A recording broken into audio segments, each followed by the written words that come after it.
the girl saw something terrifying on the news. She suspected her father might actually be a deranged serial killer because the girl on the news was wearing a necklace that was exactly the same as hers, and that necklace was a birthday gift from her father not long ago. In disbelief, she quickly took it off to compare, but to her shock, even the scratches on it were exactly the same as the one on the news. Daisy felt really scared, so she immediately looked up recent news about missing girls, but the results shocked her. 13 people in town had been murdered recently, and what was even scarier was that all of the victims looked a lot like her dead mother. This made Daisy very confused. Could all of this just be a coincidence? Thinking about how her father had been coming home late recently, Daisy felt more and more uneasy. To find out if her father was really a killer, she sneaked into his room and unexpectedly found a lot of anesthetics in the drawer, as well as a strange sketchbook. But when she opened it, it was full of methods of committing crimes. Before Daisy could react, she heard the sound of a car outside. It was her father coming home from work. Seeing this, Daisy hurriedly put the sketchbook back and secretly took a bottle of anesthetics, then quickly escaped from his room. But when she got back to her room, she suddenly remembered the TV downstairs was still on, so she quickly ran downstairs and turned it off right before her father walked in. But then Daisy noticed her father was wearing leather gloves. Feeling suspicious, she asked why, but her father quickly said it was because it was cold. Seeing this, Daisy didn't say anything else. Then they sat on the couch to watch TV, but Daisy wasn't in the mood. Her head was full of thoughts about her father killing people, and just then,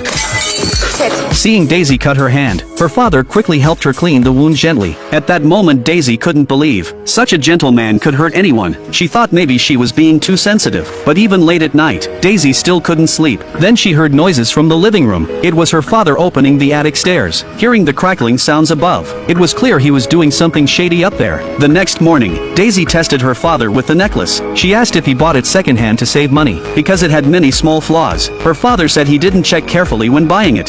So then maybe you can exchange it for a new one. But he refused her, saying the store only had that one left. After he left for work, Daisy took a flashlight and climbed up to the attic. But to her surprise, it was full of old scattered stuff. While she was searching, she accidentally broke the ceiling. Daisy quickly got back up and saw it was her own room below. Luckily, that meant she wouldn't be found by her father. And just then she found a box. When she opened it, it was full of women's jewelry, one she had never seen before, and they weren't her mother's. She picked up one to look and saw dried blood on the ring. She instantly realized her father was a serial killer. Terrified, Daisy hurried to pack her bags. She wanted to get away from this murderer, but the moment she stepped outside, she closed her eyes and walked slowly, feeling her way like a blind person. It turned out Daisy had agoraphobia. Whenever she was in open public places, she would feel intense fear and anxiety. She tried to push herself through it, but before she got far, she heard the sound of a motorcycle. Daisy got dizzy and panicked. Fear overwhelmed her, and she ran back inside. Since she couldn't escape, she decided to confront her father. When he saw the jewelry, he froze. What is this, Dad? He said it was all her mother's. Daisy showed him the bloody ring and asked what the blood was, but he said it was paint. Daisy confronted him. She pulled out the necklace and asked if he killed someone, and showed the photo from the news. Her father got furious. But that doesn't explain. You're turning into her. Do you know that? Chronic and paranoid until the end. Did you kill her? No, kid. Oh my God, did you kill Mom? At that moment, her familiar father looked like a stranger. She ran back to her room, and he dropped an earring while chasing her. By the time he got upstairs, Daisy had already locked her door. No matter what he said, she refused to open it. Kimberly?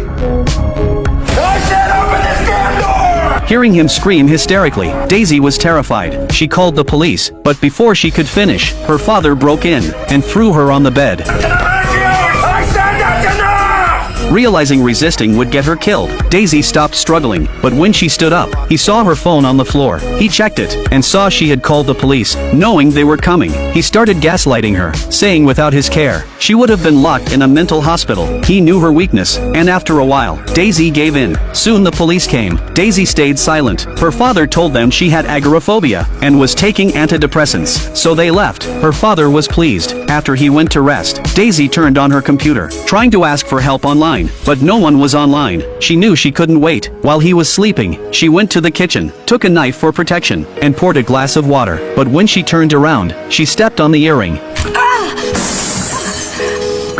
The noise alerted her father. Daisy stared at the strange earring, realizing he killed another girl. She pulled out her knife and asked how many people he had killed, and if he killed her mom too. But he became furious. I wasn't the only one who fought with her that night. You don't remember that, do you? You don't remember how angry you were at her that night. It's not true. It's not. It's not true. Are you sure? That's you? Why would I trust someone who's cheating on my dad? You leave him, you leave us. Leave! And don't bother coming back here. Daisy froze, looking at the knife in her hand. She started doubting herself. Could she have killed her mom? Her father reached for the knife, but Daisy reacted quickly. She cut his hand and ran outside, but once she got out the door, her phobia kicked in again. She got dizzy and tumbled down the stairs. Her father calmly walked over, holding a syringe.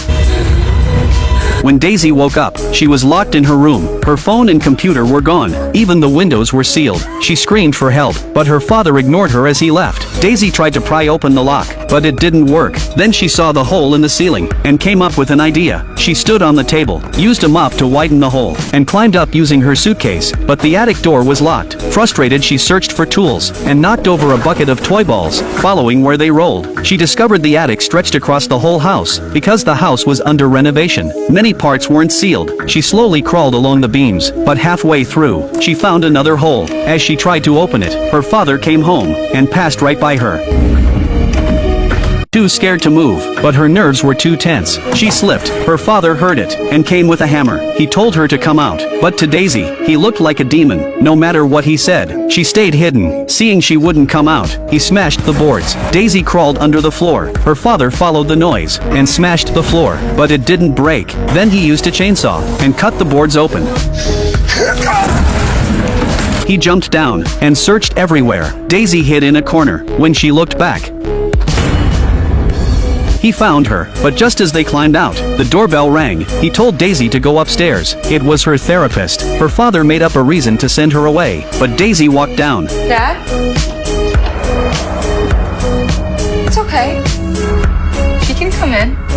Her father had no choice but to let her in. He stayed close, not letting Daisy get a chance. She was too scared to speak out, so she sent subtle signals, but the therapist didn't notice. Then Daisy had an idea. She offered to make tea. Her father grabbed her, but let go because the therapist was watching. Daisy went to the kitchen, wrote a note asking for help, put it under the cup, and poured the anesthetic into his tea. She served the drinks. He drank without suspecting anything. The therapist took a sip, but the note fell. She didn't see it. Daisy felt hopeless. Her father saw the note. Sensing danger, he ended the conversation. As the therapist left, the note stuck to her shoe. It fell off at the door. Daisy couldn't move because her father had pulled out a knife. She stared at the note. The therapist finally saw it. She picked it up and froze at the word help. Her father's eyes changed. He dragged her inside. Daisy was horrified. Her father really was the killer. That night, Daisy's hands were tied. Her father brought out the jewelry box and told the truth. He was the murderer. He killed the victims and her mom. Even Daisy's online friends. He killed them all.